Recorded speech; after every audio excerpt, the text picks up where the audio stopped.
Hello, everyone. Welcome back to the NEBVEMBER tournament. We've got Team Hjonk squaring off against 120 SPM. I'm Nekoboy Blue, and I'm joined by Scape GT. Hello. It is stupid early on a fine Saturday morning. We are into the second round of, I believe this is game 6 in the tournament here. We saw 120 SPM take it in the first game on Blood Moon with a brutal 6 Axford heavy 120 secondary battery Greedford setup. Right. Swapping over here to Gold Rush as Hjonk chooses this map to be their ANS play here. And I am already seeing a very distinct strategy from Team Hjonk here. We will see how that works for them. Anyway, introducing the team. Speaking of Team Hjonk, we have Javel, Stevosaurus, Pigsy, and Nather there will be playing on ANS today. 120 SPM is made up of Hymars, Mildly, Primrose, and Boing Boing, which, as I recall, is Bongy. Bongy is, Boing Boing, and Primrose is Notes here. 120 SPM is playing around with their names a bit. Anyway... No one in NEB can ever seem to keep the same name, so we always forget who's who. Anyways, you can and aside, Vauxhall Rush looks like it's coming in as their tech of choice. A couple Corvette pairs around the map as well. Might be some interesting missile tech on that. I am probably seeing 3 CL groups and a Cat Fleet on ANS. We'll see if that is enough. Looking at Protectorate here, it's going to be liner maxing. I'm seeing triple liner on both teams going for their high mobility but sort of more fragile hulls. Liners can put themselves back together very well using the damage control complex and large storage. That said, if they get jumped on by these Vauxhalls in a very aggressive push, we can see them collapse incredibly quickly to that 250 HE. Doesn't look like any Acellos on OSP is going to be a little bit more rough for them to pin down these Acellos here. Vauxhalls here. Oh my fucking god. Acellos would be a really excellent pick here due to the long range radars, blocking capabilities, and anti-jam equipment. The CLs here are going to have relatively free reign as long as they can take those liner engagements in optimal ways. We will see. Liners is going to be the interesting factor here, depending what type they are, whether they're 450 with the T20 secondary or going for a closer quarters 250 and plasma combo. I'm assuming it's plasma 100 mil. Likely going to be mostly 450 liners here. We know how powerful those are in numbers. We will see if they are able to pin down these Acellos. That's going to be the question. I read ANS last time. You want to tell me what I'm looking at? Because I see Auroras on the side of one of these CLs. Oh, interesting. All right, starting off with Javel here is the one with the Auroras. I'm seeing Auroras jamming and probably some Acello killers there. Not quite the 3 different types we typically see, but still probably quite powerful. Parallax and Parallax on both of these and AGM Escort rounds out Javel's fleet here. Nather also running a double CL here. 2 of them with chaff on the back. OSP is already calls it. Probably sees the drive flares coming in as they are able to correctly guess what ANS has brought this time. Nather a bit different, lacking the Acello killers, but has double jam escort. And Pigsy here with the triple CL. There's the comms jammer. Chaff launcher and chaff launcher. Yep, all right, so that is a lot of damage output on 250s there. Stevosaurus rounding out ANS's fleet here with the Cap fleet, it looks like. Looks like double S2. Was correct on the missiles. A lot of SDM2s brought here. Nether in their escort corvettes, there was 21 Naganatas apiece on those, so if there was a carrier, this would be bad news. Stevosaurus, let's get the quick count as we look through these. All of them having some SDM2s. Wait, hang on. How many is... They're not SDM200s. There's also some regular S2s in there for offensive capabilities. It looks like it's going to be an S2 Cap fleet here. We will see if that is able to... This is an astronomical number of SDM2s. There is 80 in Stevosaurus's fleet. Interesting. Combine that with the 42 from they were expecting a carrier-heavy build, and they did not find it. Instead, it's oops, all liners. Both teams with really all-in strats. As I'm already taking a look at what OSP has brought, if you want to run us through what they have. Starting with the Boings over here, we're going to see 450 liners rotating into position. This is a pair of them. Looks like same build here. They've got container backpacks, probably got some... See, yep, line ship decoy, Helljoys on those. They've got a skiff getting off the deck there, providing some radar support. Bloodhound tug already going to be pointed right at this CL rush. They know what is coming. They've got an early warning tug as well split off here, just trying to detect this force. HIMARS on the other side of the map towards Seaside has a 450 liner with 100 mil backpack casemate guns. That is a very unusual thing to see. This is something that... I don't know what to make of that. It's something that Bell also runs a lot. You start in with the 100 mils pointing towards the cap for a really, really quick cap denial, and then you flip around for the frontline engagement. A really nice way to get a couple extra 100 mil barrels on target. Makes it a lot easier to deny points, like the center A point on some 5v5 maps. HIMARS also doing same tech, going towards A-cap. Interesting denial here attempting from those. We're going to see, rounding out their fleet, they've got a Bloodhound tug, has a T20 on it, just a little bit of pew-pew. Then they've got two naked cappers, one of them on the D point, otherwise towards E.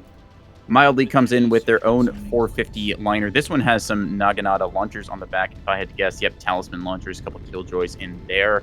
Mildly has two dispersed liners, one towards east side, which is now opening up with its 450 on there. And then lastly, they've got their Bloodhound T20 tug, just a little good tech checkbox. These CLs... Primrose makes up the last of the fleet. Minor size 2 strike attempted here, going towards HIMARS. Rock PD about to eat all of that in a second or so. Yep. And missilebudget.exe. Right, Primrose, 450 here, has Talisman launchers of their own. Both teams expecting some planes and not seeing any of them, save for a skiff or two. We're going to see some more missiles coming out here. Attempt on the E point. Those are going to actually miss due to command error on this. Does not have lock, it looks like. One hit. Knocks out the drive, yep, but no target lock on that means that they're going to be really, really... inaccurate. Look at all the jamming put up by the CLs here, attempting to hide under all of this, both offensive comms jamming as well as regular offensive jamming here. Thunderbird from Tigsy already starting to eat a lot of fire here, as those Bloodhounds that OSP has are gonna just keep these things permanently spotted. Comms jamming... Here's the interesting thing about this, though. These SDM2s will deny one of the skiffs there, another one looking to get picked off. While OSP did come in with a lot of liners and they have the offset locks from these Bloodhounds, there's a lot of hang-up jamming going on and no Ocello on the board, which means that these liners very well might end up losing lock on them. We will one of them does get a lock on the CLs, lead. Though, yeah, the CLs lock on one of the CLs, pushing into a 250 crossfire here with 100 mil batteries already engaging. It looks like the decisive engagement of this game has already begun, and it's 5 minutes in here. We will see. This is the right call for ANS, as they've got their Hell Push kitted, and they need to go with this before OSP rotates their other liners over. 4 liners on the left flank overwatching C point. Primrose is rotated now, getting some shots in the broadside, but they're just putting pedal to the metal, trying to make this rush work. So far, not that much damage. CLs, yeah, the liners not really taking a whole lot of fire yet. The liners are doing an excellent job of ducking back into cover here when they do get engaged, allowing the other liners that are not being shot out to take free engagements on these CLs. Bloodhounds are keeping these things relatively spotted, as one CL is already completely gutted right now. Neither is going to lose Kavashi's hope here, as it is out of restores, out of guns, and it is just going to get, yeah, that's one CL of the ones down. They could lose, not the worst. They need to get towards these liners covering D point, as they have run out of cover. Once they come around this corner, let loose with those missiles, kill off these things, and then go low, driving towards this kind of D point trench so you stay in cover against the incoming high push from Primrose and Mildly.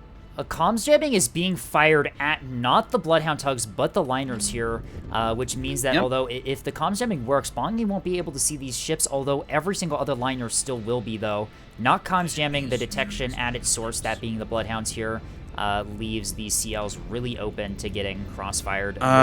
Actually, with the way comms jamming works, you have to jam the receiver, not the transmitter in that case, so they are correct with this. Well, that no, said, what I'm saying is without the comms jamming being fired at the Bloodhound tugs, the Bloodhound tugs are still able to broadcast to other liners not in the arc of the comms jamming, which means that... yes, I see what you mean by that. Which means that although some liners might not be able to see the target, the other ones still can because they're not in the cone. This might do something about it. EO Heckpies have been loose. They do not like that these tugs are out here. They got a track on them and let fly with those. That's a great way to silence these tugs. These are Ocello killers being tasked on these. Well, it'll knock out a monitor for sure, and a tug is lighter than that. Yep. 2 more at one of the other early warnings here. It should be noted that one of them is still active, although missile out on it. ANS has correctly identified What is the Bloodhound EO tugs? moment as it Yep. does go after one of the dead ships there. Still, the early warning is active, so they'll at least get radar track. Early Bloodhound warning. tugs are getting trimmed out. That's a good pick off. Liners, though, are just playing the range game, trying to keep these CLs from pushing after them, or if they do push after them, they punish. Yeah, these EO missiles are going to cripple That these one ships for the doesn't moment. quite kill that one, though. Takes up with tricorrelators. It does still have a restore to bring that CIC back online. It is knocked out temporarily, though. The CL's just, yeah, trying to continue the push here. Javel is going to be the next one to fall here as one of their CLs starts taking some withering damage. The center stack already completely gutted, and you can see here why everyone who knows how to play CLs tells you that the center stack is the most vulnerable part of the ship. The front and the back relatively intact, where the center stack is just completely gone. This push, despite the early aggression they had, I still feel like they're going a little bit slow with it, as looks like Pigsy's just kind of holding back now for the moment. They really just need to overwhelm these liners as fast as possible, because they are bleeding their assets right now. They have a localized advantage they are not capitalizing on. They really have to just full send this right now. Here, these are Acello killers out on, looks like Mildly's liner. Rag Risky in the back. Mildly will get found here. Acello killers are good techs, but we will see how effective they are against this broadside liner. Against a liner is not going to do much, although they fire. They're flying through Pavis arc here as Primrose. Pavis just out of range. Ooh, Notes almost was able to support. Comms jamming is up, although these are saw back up. They are going to run straight directly into this liner. One of them missing completely. They do manage to snipe out the Sun Drive, although 250 could have also done that, no problem. Yeah. Bongi, Here's the capitalize we're starting to look for, as Bongi is going to get found by some of this 250. On Bongi there, as they're going to likely lose one of their liners here, although these CLs are taking a lot more damage than the liners are, if we're being honest. Yeah, Mildly up top takes a little bit of 250 in the side here. OSP is spread out, and ANS knows it. They got some early awareness of those liners. HIMARS secures C point in the back line. Ooh, missile strike on the A side here. Some of these going to find purchase. That's going to do a little. ANS is doing pretty good on the cap war now. These S2 cappers are doing pretty good for themselves, as they're able to clean up a lot of HIMARS's cap fleet here, securing some advantages. You can see here missiles now out on Bongi, though. Comms jamming is active, which means this liner will be a lot harder to hit, although the Hodge straight running does lead them directly in. I feel like this is maybe a little too all-in from Stevosaurus with this. Going for like 4 capper pairs like this, well, it can lead to some interesting moments. The lack of something like a beam destroyer to punish a overextension of a liner like this is really visible right now. Missiles are doing work here, as they have multiple missile platforms from various different angles here. You can see HE frag. Oh, that's a Helljoy out on these missiles here. The missiles are going to be close enough to the target that the CMD will track rather than the Hodge will, as more missiles strike. Missiles are kind of important here for these liners. Liners are very resilient until they hit that structure break point. As we saw, one of Bongi's liners got structure broken, and it is just staying in cover now because it knows the second those 250s open up, it will lose a lot of components. OSP is playing mildly really in the good back as well, against holding range. These this CL rush here. The CLs are now getting fired on from multiple angles here, although they did do a good job of disabling the early warning and the sensor assets here. These CLs are now being engaged from multiple angles, from multiple healthy liners. They are really pinned down here. They are focusing their fire on multiple different targets instead of all focusing on one, which leaves them open to just get attritioned here in OSP's backline. I feel like there was a opportunity that's really running out now, as OSP got the read and correctly rotated their ships over. ANS chased them, but just couldn't punish them in time. They needed to send those missiles out at some point sooner, but they may not have seen the scouting information required to spot those tugs. Limited radar range due to parallax, probably keeping them silent. Ooh, the liner on A is starting to take some really heavy damage as the structure HIMARS goes here, through. The comms jammer does go down, as these cappers are going to make their worth, definitely, as that liner is pretty crippled on the point here. Although with the rest can put itself together, but just needs something to collect on it. The rest of ANS is really pinned here. You can see Mildly and Notes still have 4 healthy liners between them. Bongi and HIMARS do have a couple liners that are really injured, although they still each have one that is still pretty much fully functional here. The Seals, on the other hand, Javel is really gutted right now. Nather as well has taken some pretty heavy damage, and Pigsy is almost out of the fight with the damage that the Seals have taken. The little rush This trade not going in the favor of No, ANS for the moment. rush wasn't fast enough. Unfortunately for ANS, OSP just had the positioning and the sensor equipment to really just kind of deal with this from the beginning, as OSP uses the advantages they have to not let this push gain any ground. They do manage to secure E, but they do lose C and A in the process here. The Seals now, yeah, they're pinned in one spot at close range with these 450 liners. They're just going to get target locked by the pinpoints. Pinpoints are very difficult to break the lock of. There are still Bloodhound assets in the back line of OSP right now. They brought a lot of reserves, which means that they are going to have no problem being able to maintain track on these CLs.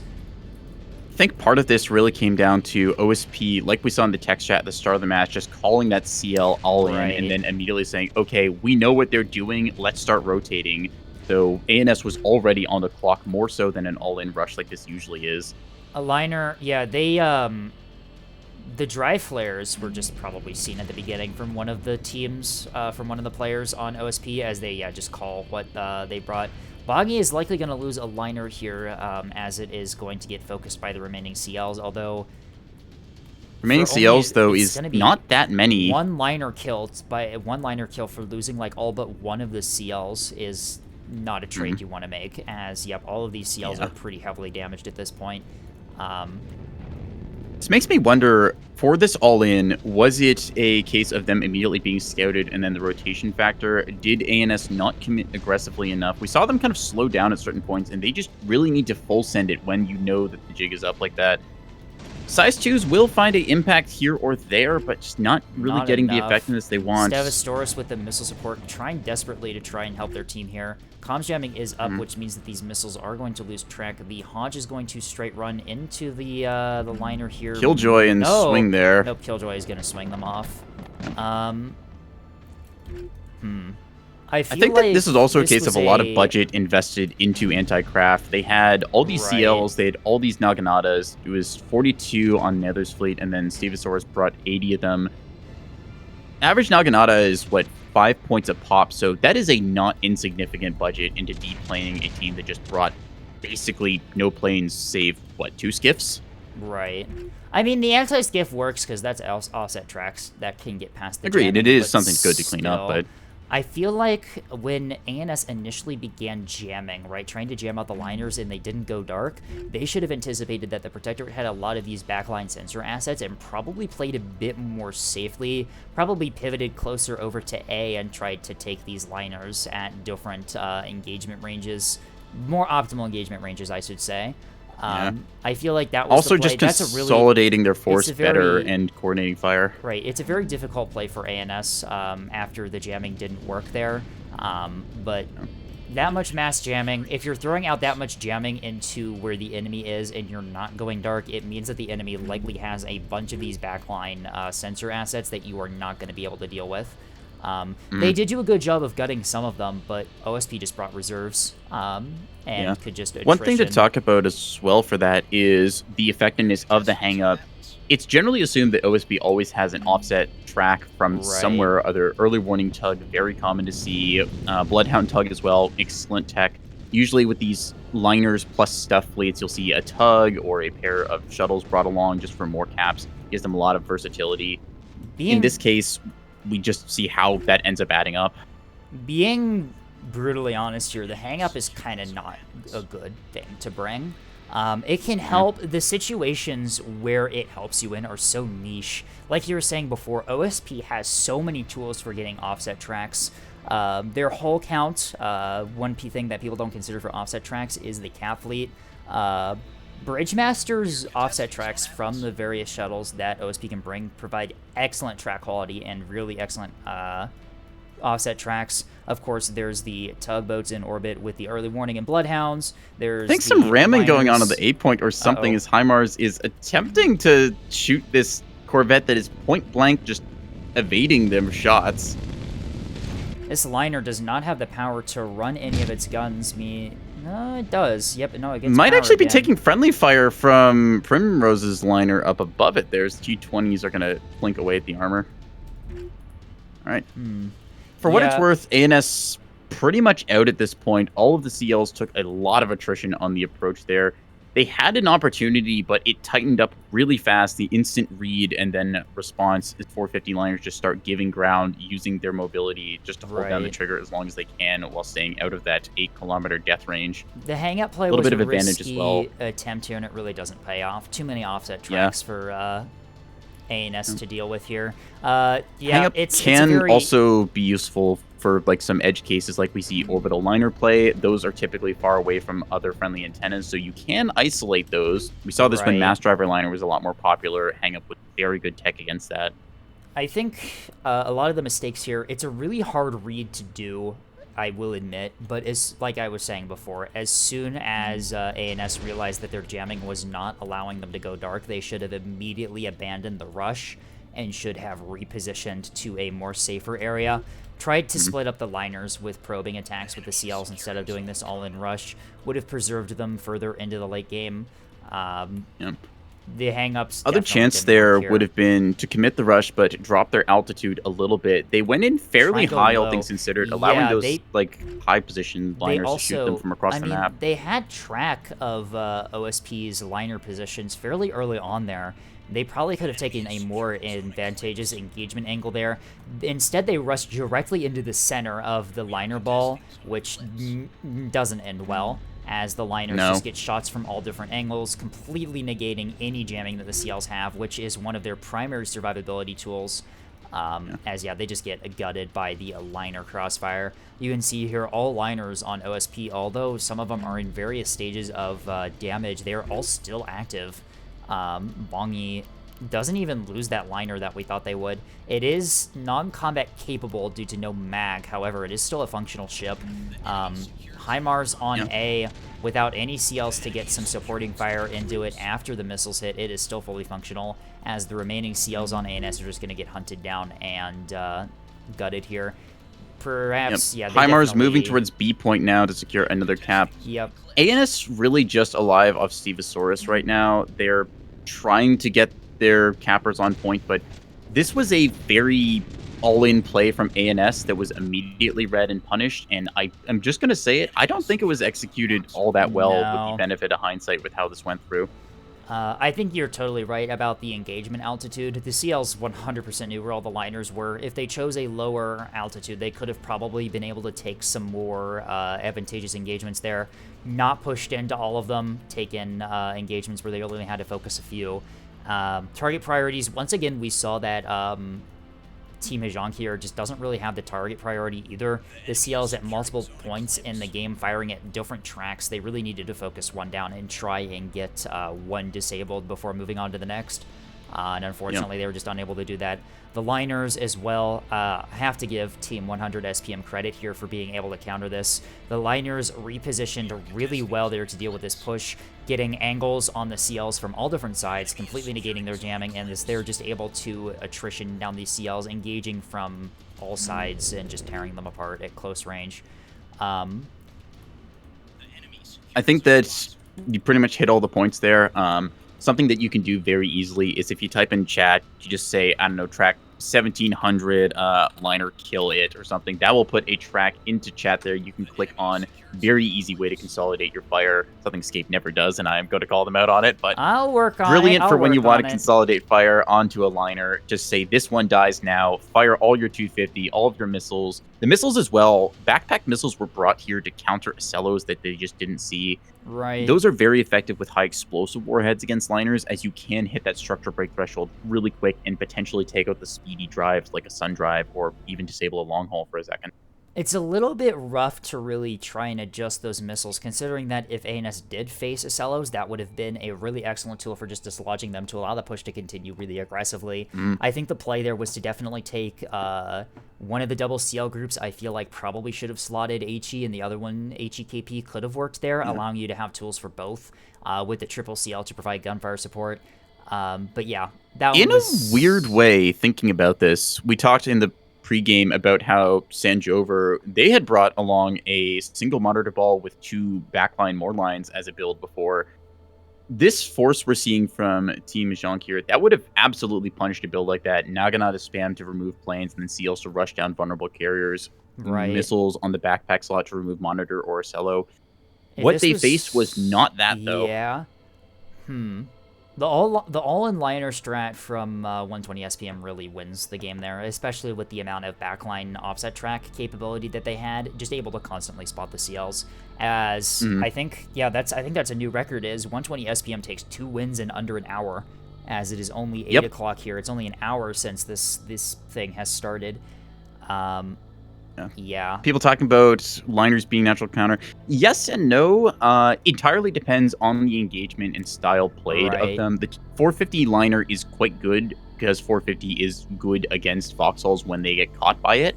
But as we've seen various other players in previous tournament matches, Star, for example, a experienced CL player, dodging like nothing against a bunch of 450 from Acellos. In this case, they just chose to put pedal to the metal into the gun line, and it went about how you expect for it. Right. CLs very much live and die by how the player playing them chooses to take engagements. You saw there, rushing CLs into liners like that is a good way to get them killed, but if, like we were saying before, if they took a lower engagement, if they played more passively when they realized their jamming wasn't hiding them, the CLs could have probably prevailed there. ANS Yeah. had what they needed to deal with what OSP brought. They just never repositioned once they ID'd what OSP had. Meanwhile, it was the complete opposite story on 120 SPM, as they immediately identified what ANS had and immediately adjusted strategy to deal with it. That was probably the difference maker there. Yeah. The read at the start of the game definitely saying something as making the call of this is a all-in strat. We know what we're dealing with. Let's adjust for it. That gives you a lot more flexibility than the surprise factor that CL rushes have had in the past.